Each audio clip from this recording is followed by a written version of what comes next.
अस्सलाम वालेकुम दोस्तों। तो रेन एंड मार्टिन में चैप्टर नंबर 4 को हम कवर करने लगे हैं।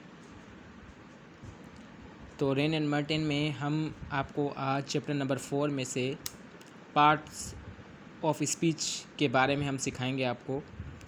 देखें, इंग्लिश ग्रामर में जहाँ भी आप चले जाएं, किसी भी बुक को आप उठा के देख लें तो उसके अंदर जो पार्ट्स ऑफ स्पीच है वो ज़्यादा ही अहमियत रखता है। इसी तरीके से टोटल जो इसके है 8 पार्ट्स ऑफ स्पीच है, जिसके अंदर 9 टोटल होते टोटल 8 है, लेकिन 9 जो अभी ऐड किया गया है जिसको हम आर्टिकल्स कहते हैं या डिटर्मिनर्स कहते हैं। तो चलिए स्टार्ट करते हैं। Words are divided into different kinds of classes called parts of speech. इसको मुख्तलिफ ग्रुप्स के अंदर कह लें या क्लासेस के अंदर इसको जो कि डिस्ट्रीब्यूट किया गया है। नंबर 1 पर हम नाउन पढ़ेंगे। नाउन किसे कहते हैं? नाउन कहते हैं किसी भी चीज़ के नाम को हम नाउन कहते हैं, यानी अ naming word is called noun. किसी भी चीज़ का, चाहे वो जानदार हो, चाहे वो गैर जानदार हो, चाहे वो किसी जगह का या मुल्क या शहर का हो, या फिर किसी दरख्त या फिर किसी आदमी, यानी किसी भी चीज़ के नेम को हम किसी भी चीज़ का नाम उठा के रखें तो हम उसको नाउन कहते हैं। एग्जाम्पल आपको देख सकते हैं कि Akbar was a great king. अब यहाँ पर अकबर जो है वो नाउन है। कोलकाता शहर का नाम है, ये भी नाउन है। रोज़ ये भी फूल का नाम है। सन ये भी नाम है। और हिज ये भी नाम है। ऑनर ये भी नाम है, यानी किसी भी चीज़ के नाम को हम नाउन कहते हैं। इसके अलावा the words includes all object that we can see, hear, taste, touch और स्मेल। यानी अब यहाँ पे बता रहा है कि किसी भी चीज़ के ऑब्जेक्ट को हम उठा के देखें, जैसे सुनना, देखना, चखना, टच करना, ये सब के सब नाउन कहलाते हैं, इसम कहलाते हैं।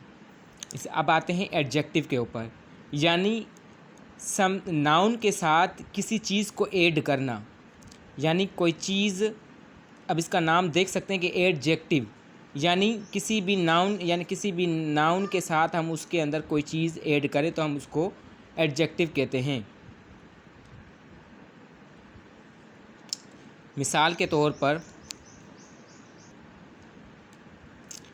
तौर पे आप देख सकते हैं कि he is a brave boy. Brave boy, boy क्या है? नाउन। इसके साथ इन्होंने अटैच कर लिया एडजेक्टिव, यानी ये एक बहादुर लड़का है। इसी तरीके से दे आर 20 बॉयज़। अब 20 जो है वो एडजेक्टिव है, इसके साथ एडजेक्टिव को ऐड कर दिया गया है नाउन के साथ। तो एडजेक्टिव उसे कहते हैं, यानी नाउन के साथ किसी चीज़ को ऐड करके उसके अंदर इजाफा किया जाए, उसकी अच्छाई बयान की जाए, उसकी सलाहियत को निखारा जाए, तो हम उसको एडजेक्टिव कहते हैं। अब हम आते हैं प्रोनाउन के ऊपर। ये मैं शार्टली आपको बता रहा हूँ, मज़ीद हम इसको ब्रीफ करके आगे पढ़ेंगे। ये मैं आपको छोटा सा एक शॉर्ट तरीका बता रहा हूँ ताकि आप इसको समझ सकें और इसको आसानी से आप इसको जो एक समझना चाहिए वो भी आपसे वो हो जाएगा बिल्कुल। अब कहते हैं कि आप प्रोनाउन, अब हम प्रोनाउन के बारे में पढ़ेंगे। ज़मीर जिसको उर्दू में बोलते हैं। A pronoun is a word use instead of a noun. ये जो प्रोनाउन है ये नाउन की जगह इस्तेमाल किया जाता है। अब नाउन की जगह कैसे? जैसे अली नाम है तो अली अपना नाम हिज हो गया, ही हो गया, she, it, I, we, you, they, ये सब प्रोनाउन होते हैं जो कि इसम की जगह इस्तेमाल किए जाते हैं। जैसे John is absent because he is ill. अब यहाँ पर जो ही है ये जॉन के, यानी जॉन जो था नाउन था और ही उसके जगह पे इस्तेमाल किया गया है बताने के लिए, इंस्टेड मीनिंग बताने के लिए। ही क्या है? प्रोनाउन है। प्रोनाउन आप अपने जहन में बिठा लें। He, she, it, I, we, you, they, इन सब को हम नाउन कहते हैं। अब हम वर्ब को पढ़ने लगे हैं। A verb is a word use to express an action. यानी वर्ब जो है ये एक्सप्रेस करता है एक्शन को, अमल को, कि अमल किस तरीके से हो रहा है। जैसे अब मैं आपको वर्ब को पहचानने, काफ़ी ऐसे लोग होते हैं जिनको वर्ब के बारे में पता नहीं होता, तो उसको समझने के लिए हम एक शॉर्ट ट्रिक इस्तेमाल करते हैं।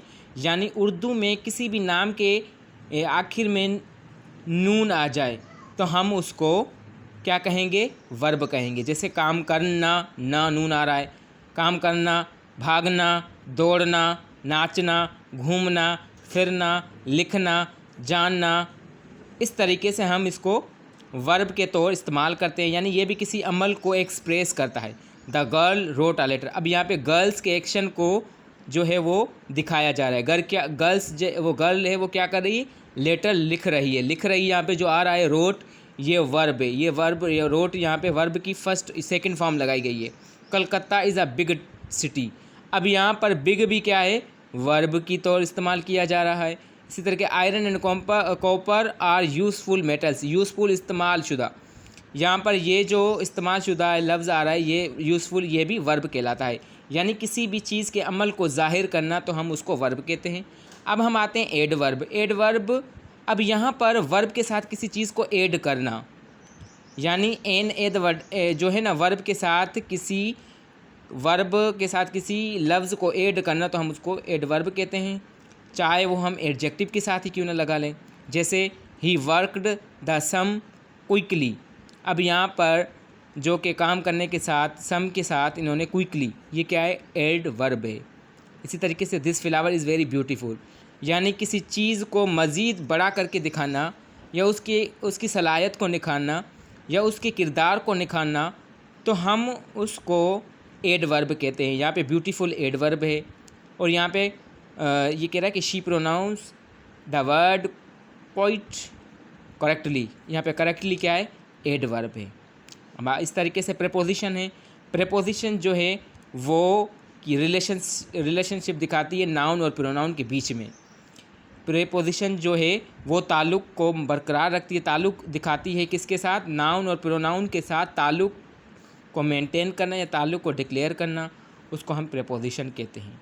जिस तरीके से there is a cow in the garden, अब यहाँ पे देयर इज़ अ काऊ, यानी काऊ कहाँ पर थी, गार्डन में। ये जो में लफ्ज़ है इसको हम प्रेपोजिशन कहते हैं। The girl is fond of music, लड़की जो है कि म्यूज़िक को सुनती है। अब यहाँ पे को जो ऑफ आए ये भी क्या है, प्रेपोजिशन है। इस तरीके से अंडर, ये भी प्रेपोजिशन है। फॉर, ये भी प्रेपोजिशन है। फ्रॉम, ये भी प्रेपोजिशन है। और अपवर्ड, ये भी प्रेपोजिशन है। एट, ये भी प्रेपोजिशन है। यानी प्रेपोजिशन उसे कहा जाता है जो कि नाउन एंड प्रोनाउन के बीच में ताल्लुक़ को बयान करे, यानी इन दोनों का आपस में ताल्लुक़ जो है उसको कायम करने के लिए नाउन और प्रोनाउन के ताल्लुक़ को बांधने के लिए, रस्सी को बांधने के लिए इस्तेमाल किया जाता है।